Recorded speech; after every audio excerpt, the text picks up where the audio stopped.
कभी आपने एक इंटरेस्टिंग पैटर्न नोट किया है? कभी किसी को प्रमोशन मिलता है, बिजनेस ग्रो करता है, तो एकदम से उनका 2 से 3 महीने के अंदर लाइफस्टाइल ग्रो हो जाता है। नया phone, bigger car, better house, more expensive vacations, और ये सब क्वाइटली होता है, हमें रियलाइज भी नहीं होता, क्योंकि हमने अपने इनकम के साथ साथ अपने एक्सपेंसेस को भी अपग्रेड कर दिया होता है। इस फिनोमिना को फाइनेंस की लैंग्वेज में बोलते हैं लाइफस्टाइल इन्फ्लेशन या फिर लाइफस्टाइल क्रीप। और मिडिल क्लास के लिए ये सबसे डेंजरस ट्रैप होता है, क्योंकि ये ट्रैप स्लो होता है, साइलेंट होता है, और लोगों को पता भी नहीं चलता कि उनकी वेल्थ क्रिएशन एक्चुअली में अब रुक चुकी है। चलिए एक सिंपल एग्जांपल लेते हैं। सपोज कोई प्रोफेशनल 40,000 पर मंथ से करियर स्टार्ट करता है। उस टाइम पर उसका लाइफस्टाइल सिंपल होता है, लिमिटेड एक्सपेंसेस, लिमिटेड कमिटमेंट्स। कुछ साल बाद वही पर्सन 1 लाख या 1.5 लाख कमाना स्टार्ट कर देता है। लॉजिकली अगर इनकम 3x होती है तो सेविंग्स भी 3x हो जानी चाहिए, लेकिन रियलिटी क्या होती है? लाइफस्टाइल 3x हो जाता है और सेविंग्स ऑलमोस्ट सेम रह जाती है। इसका रिजल्ट क्या होता है? इनकम ग्रो करती रहती है लेकिन वेल्थ ग्रो नहीं करती, और यहाँ से स्टार्ट होता है मिडिल क्लास फाइनेंशियल ट्रैप। सबसे बड़ा प्रॉब्लम लाइफस्टाइल इन्फ्लेशन का यही है कि वो कंपाउंडिंग को डैमेज करता है। कंपाउंडिंग का रूल सिंपल है, अगर आप अर्ली इन्वेस्टमेंट करते हैं और लॉन्ग टर्म तक इन्वेस्टेड रहते हैं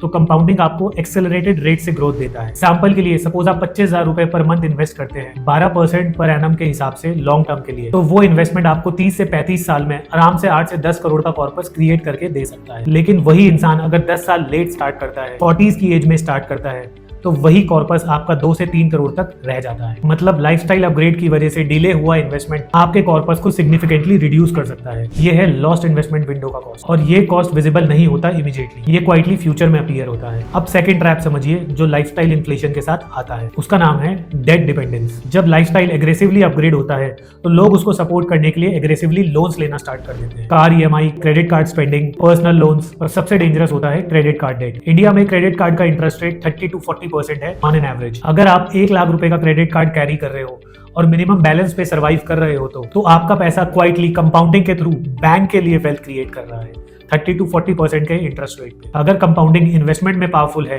तो डेट में एग्रेसिवली डेंजरस भी है। इसलिए लाइफस्टाइल इन्फ्लेशन और डेट का कॉम्बिनेशन मिडिल क्लास को एक फाइनेंशियल स्ट्रेस में डाल देता है। एक और साइकोलॉजिकल ट्रैप होता है, लोग कंपेयर करते हैं। ऑफिस कोलीग ने नई कार ली है, फ्रेंड ने इंटरनेशनल ट्रिप करी है, सोशल मीडिया पर लोग लाइफस्टाइल शो ऑफ करते हैं, लाइबिलिटीज नहीं, और इसी कंपैरिजन ट्रैप में लोग अननेसेसरी लाइफस्टाइल अपग्रेड कर देते हैं। अब एक और सेटल प्रॉब्लम समझिए, जब एक्सपेंसेस परमानेंटली इंक्रीज हो जाते हैं तो फ्यूचर में फाइनेंशियल फ्लेक्सिबिलिटी रिड्यूस हो जाती है। सपोज किसी का लाइफस्टाइल 40,000 पर मंथ की सैलरी में कंफर्टेबल था, लेकिन ग्रेजुअली वो लाइफस्टाइल 1 लाख पर मंथ पर हो गया। अगर कोई इमरजेंसी आ जाए, जॉब लॉस हो जाए या बिजनेस स्लो डाउन हो जाए तो एक्सपेंसेस रिड्यूस करना मुश्किल हो जाता है, क्योंकि लाइफस्टाइल हैबिट्स क्विकली एडजस्ट नहीं होती। इसी वजह से फाइनेंशियली एजुकेटेड लोग भी इनकम होने के बाद भी स्ट्रेस्ड फील करते हैं, क्योंकि उन्होंने अपनी लाइफस्टाइल कमिटमेंट्स अपनी इनकम से ज्यादा ग्रो कर दी होती हैं। अब इसका सॉल्यूशन क्या है? सॉल्यूशन लाइफस्टाइल इग्नोर करना नहीं है, लाइफ एंजॉय करना भी इंपॉर्टेंट है, लेकिन फाइनेंशियल डिसिप्लिन के साथ। एक सिंपल रूल फॉलो किया जा सकता है, जब भी इनकम इंक्रीज हो तो उसका एक पोर्शन लाइफस्टाइल अपग्रेड में जा सकता है, लेकिन एक पोर्शन एसेट क्रिएशन में भी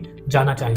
अगर सैलरी इंक्रीज का 50% लाइफस्टाइल अपग्रेड में जा रहा है तो 50% बैलेंस आपका इन्वेस्टमेंट में जाना चाहिए। इससे आपका लॉन्ग टर्म में वेल्थ क्रिएशन पॉसिबल रहेगा। लेकिन अगर सैलरी इंक्रीज का 90% पोर्शन या उससे ज्यादा लाइफस्टाइल अपग्रेड में चला गया तो वेल्थ क्रिएशन स्लो हो जाता है। और सबसे इंपॉर्टेंट रूल, लाइफस्टाइल को इनकम से नहीं एसेट से सपोर्ट होना चाहिए। जब आपके इन्वेस्टमेंट आपके लाइफस्टाइल को सपोर्ट करने लगते हैं तब लाइफस्टाइल ट्रूली सस्टेनेबल हो जाता है, अदरवाइज वो सिर्फ एक टेम्पररी इल्यूजन है। मिडिल क्लास फाइनेंशियल ट्रैप इसी जगह क्रिएट होता है। लोग इनकम ग्रो होने पर लाइफस्टाइल अपग्रेड कर देते हैं, लेकिन एसेट्स को ग्रो नहीं करते, और फिर 50s से 60s में रियलाइज करते हैं उनकी इनकम तो अच्छी थी और अच्छी है, लेकिन वेल्थ या एसेट्स उस हिसाब से नहीं है। तो एक लाइन में अगर हम इस डिसीजन को समराइज करें, लाइफस्टाइल इन्फ्लेशन खुद प्रॉब्लम नहीं है। प्रॉब्लम तब होती है जब लाइफस्टाइल एसेट से फास्टर ग्रो करता है। अगर एसेट्स लाइफस्टाइल से फास्टर ग्रो कर रहे हैं तो वेल्थ बिल्ड हो रही है, और अगर लाइफस्टाइल एसेट से फास्टर ग्रो हो रहा है तो आपकी वेल्थ कहीं ना कहीं डिस्ट्रॉय हो रही है। और फाइनेंशियल फ्रीडम का डिफरेंस सिर्फ इसी इक्वेशन में हिडन है।